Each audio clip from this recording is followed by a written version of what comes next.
Hello, and welcome to UK Paranormal Files.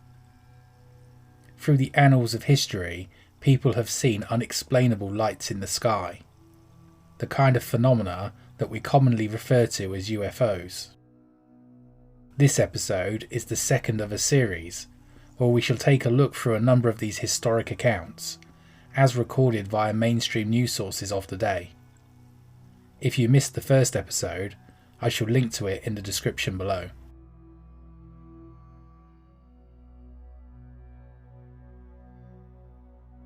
Four members of staff of the Blythe Harbour Commission reported seeing on Monday an object which closely resembled the much discussed flying saucers.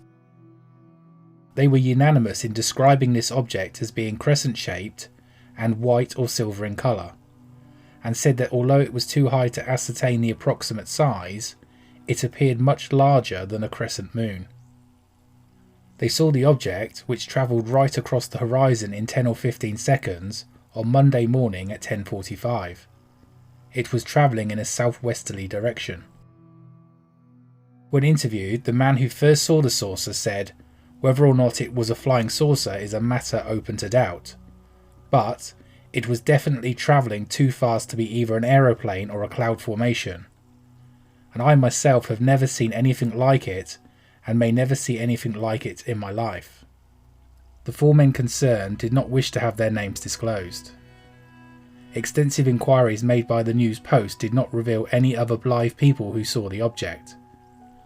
The weather on Monday morning was clear, with bright sunshine and few clouds.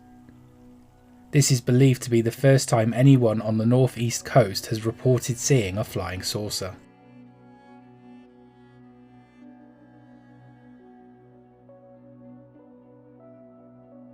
Arnhem, January 15th.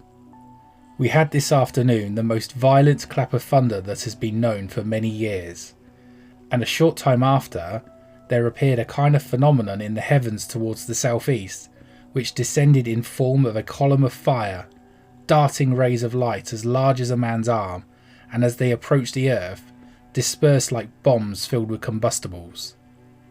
Some of them falling on the church at Buchholz set it on fire. We can discover the flames hither. This has occasioned great consternation.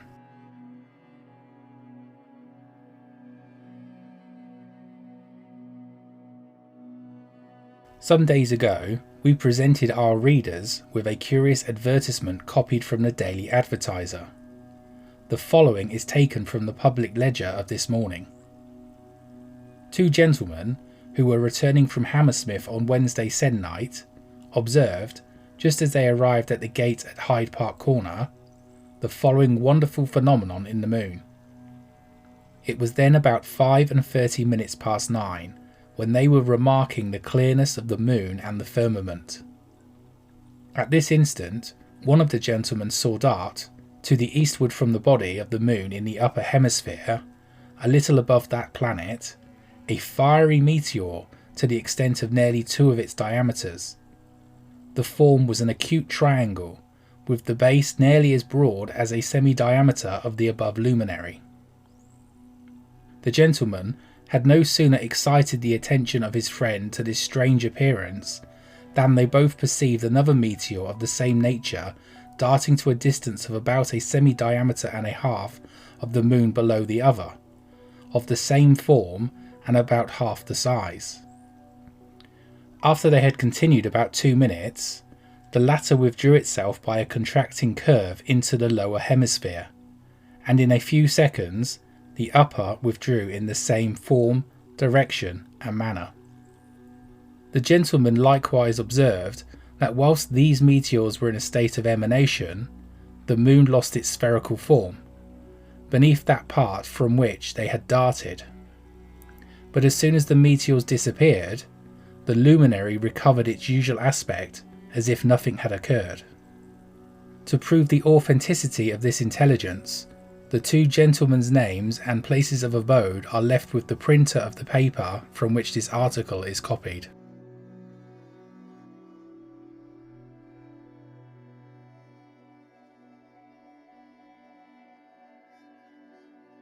A flying object spun through the air along the Mersey last night, according to 2 people in different parts of the city.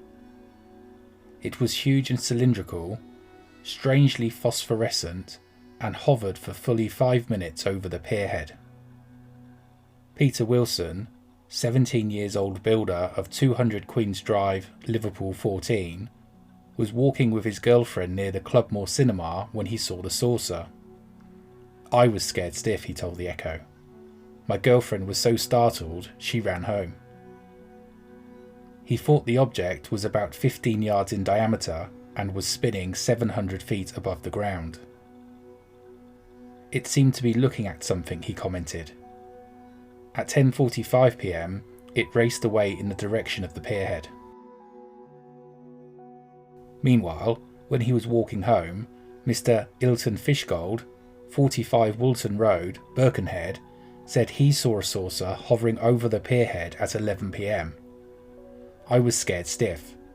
At first I couldn't believe my eyes, but there it was. A great big glowing thing spinning round all the time, he said this afternoon.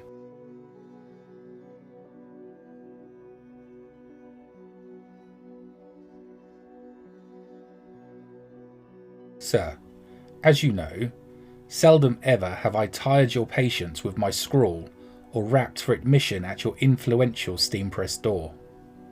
Hence I excusably plead for a free access this time to your columns to make a few observations on the above heading. There has been of late in this neighbourhood some very surprising talk about a ghost or goblin, which is stated to have been seen recently by many respectable persons, and which terrifies everybody who may happen to pass its solitary hiding hole. From whom, how or whence this marvellous story first sprang to light, I am not able at present to ascertain, but I well remember being at a certain neighbouring house about a month ago, when an artist from London, who was staying in this neighbourhood at that time, who also happened to be there, first acquainted me of it, having, as he stated, been an eyewitness of the strange and unaccountable phenomenon only a night or 2 previous. He gave us a full account of what he had heard and seen, and related all with such evident self-conviction and horror that really it made some individuals present to shrink with fear and to tremble like the aspen leaf, while others could not but betray a sceptic smile and wink at each other in a sportive and unbelieving manner, though indeed we never had the least reason to discredit the speaker on any former occasion. This was the first hint I ever had of this curious report, but since then it has crept, it seems, to everybody's ears, and is as publicly known as that of Mr.'s, name redacted, marriage. Concerning this story, as well as all stories of such character, people in this country widely differ in their opinions. One party believes all that is said at once and without the least hesitation, and thinks it as worthy of acceptation as that of the Gospel of St. John. The other doubts all, and will not say much one way or the other, but looks suspiciously over it as a canonical Bible believer would on the books of the Apocrypha. And the third denies all, and goes so far as to deny even the existence of a spirit. And when a fair argument in the affirmative is brought to bear middling tight on its breast, invariably gets into a towering passion. It ridicules the first and pities the second. The first is a hot-headed Jesuit, the second an indifferent skeptic, and the third a scornful infidel. Until some time last week, I belonged to the second, but am since then inclined to relinquish that position and join the first party.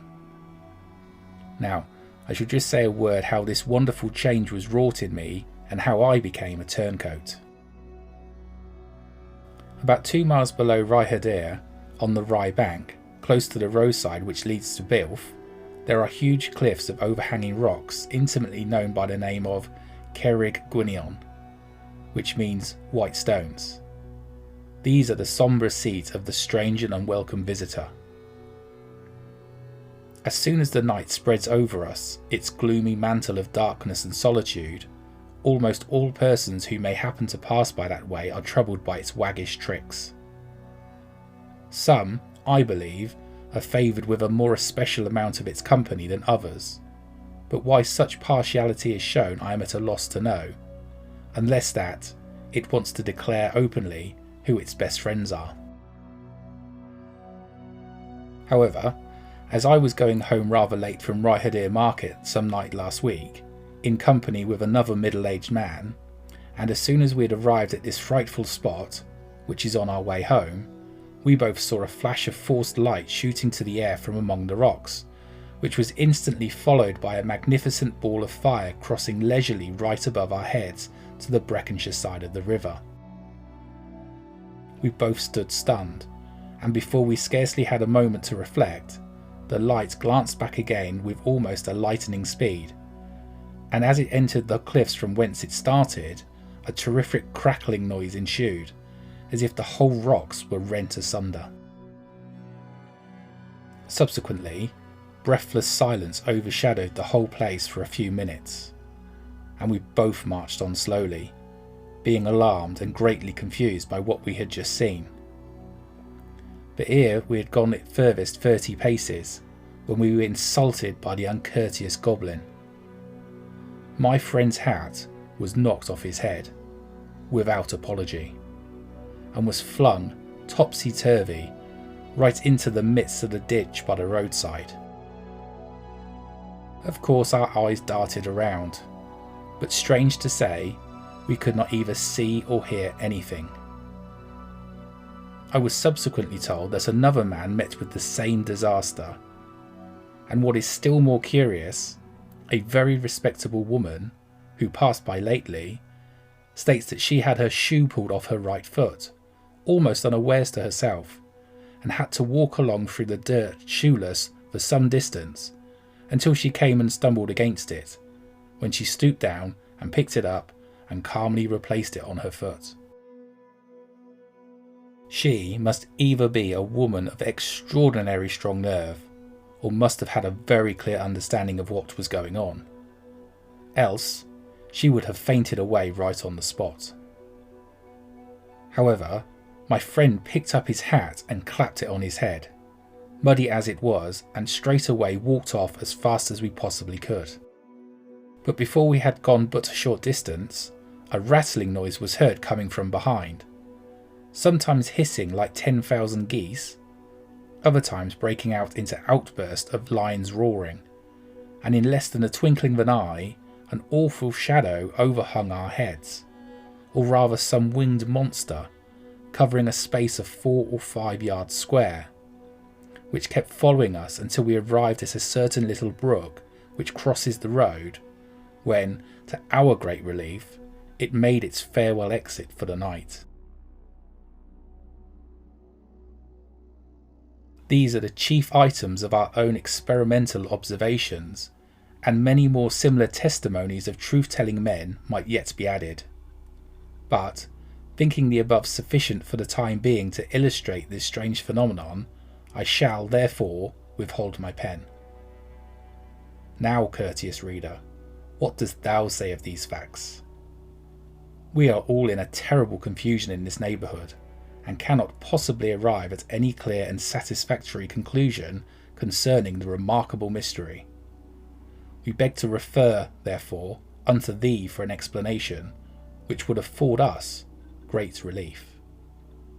Signed, Evan Watkins' nephew. So what do you think of these articles? Do you think these are eyewitness accounts of UFOs and alien encounters, described as honestly and accurately as possible by these eyewitnesses and journalists? Or do you think there are mundane and obvious explanations for each? Let me know in the comments section down below. And please also do remember to click the thumbs up button too if you have enjoyed this episode. It would be greatly appreciated too if you would go ahead and click the subscribe button and turn on notifications. That way YouTube will alert you the next time a regularly scheduled episode goes up on this channel. As always, all that's left for me to say is thanks very much for watching.